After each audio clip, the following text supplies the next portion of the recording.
ମାତୃଗର୍ଭରୁ ପିଲାଟି ଧରା ଅବତରଣ କରିବା ପରେ ଆଗ କାନ୍ଦେ ନା ଆଗ ଶୁଣେ? ମୁଁ ଯେତେବେଳେ ଜନ୍ମ ହେଲି ଦେଖିଲା ଆଗକୁ ଯୋଟାଏ ନର୍ସ ଠିଆ ହେଇଛନ୍ତି ଆଉ ଗୋଟେ ଡାକ୍ତରଙ୍କ ଧଳା ଡ୍ରେସ୍ ପିନ୍ଧି ଇଞ୍ଜେକ୍ସନ ଧରିଛି। ମୁଁ ପେଣ ଭିତରୁ ପଶି ଶୁଣୁ, ଆଜ୍ଞା ପିଲାଟି କାନ୍ଦେ ବୋଲି ଆମେ ଜାଣିଥାଏ, ଆଚ୍ଛା କିନ୍ତୁ ମାତୃଗର୍ଭରୁ ପିଲା ଜନ୍ମ ନେଲା ପରେ ଆଗ ଶୁଣେ। ଶୁଣେ ଶୁଣେ ନବଧା ଭକ୍ତିର ପ୍ରଥମ ଭକ୍ତି ହେଉଛି ଶ୍ରବଣ। ଶ୍ରବଣ ଇଏ ବାହ୍ୟ ଶବ୍ଦଟା କାନକୁ ଯେତେବେଳେ ଅଡୁଆ ଲାଗେ ଲାଗେ ଦ୍ୱିତୀୟରେ କ୍ରନ୍ଦନ କରେ କୀର୍ତ୍ତନ। କାନ୍ଦିଲା ଶ୍ରବଣ କୀର୍ତ୍ତନ କୀର୍ତ୍ତନ ବିଷ୍ଣୁ ସ୍ମରଣ ହେତୁ ଉଦୟ ଟିକେ ହେଲା ପରେ ଆପଣ ଖାଲି କହିଦେବେ ଅମକ ଲୋକକୁ ମୁଣ୍ଡିଆ ମାର, ଏଠି ମୁଣ୍ଡିଆ ମାର।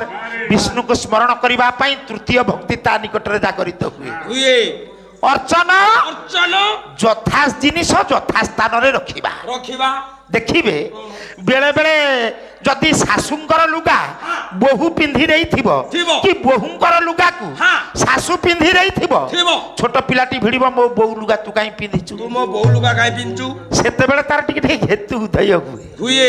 ମା ଯଦି ରୋଷେଇ କରୁଥିବ ଲୁଣ କାଠୁଆଟାକୁ ନେଇ ଘରେ ଥୋଇଦବ କିମ୍ବା ହଳଦୀ ଡବାଟାକୁ ନେଇ କାନ୍ଥ ଉପରେ ଥୋଇଦବ। ଯଥା ଜିନିଷକୁ ଯଥା ସ୍ଥାନରେ ରଖିବା। ବିଷ୍ଣୁ ସ୍ମରଣ ତାପରେ ଭଗବାନଙ୍କୁ ଆସ୍ତେ ଆସ୍ତେ ଚିନ୍ତା କରେ। କେତେବେଳେ ନା ବାଲ୍ୟକାଳୁ ଧର୍ମ ଧନ ମୁଁ ସଞ୍ଚିବି। ଯୋଉ ସମୟରୁ ବିଷ୍ଣୁଙ୍କୁ ସ୍ମରଣ କରିବା କଥା ପିଲାଟି ଠିକ ସେଇ ସମୟରେ କରିବାକୁ ଲାଗିଥାଏ।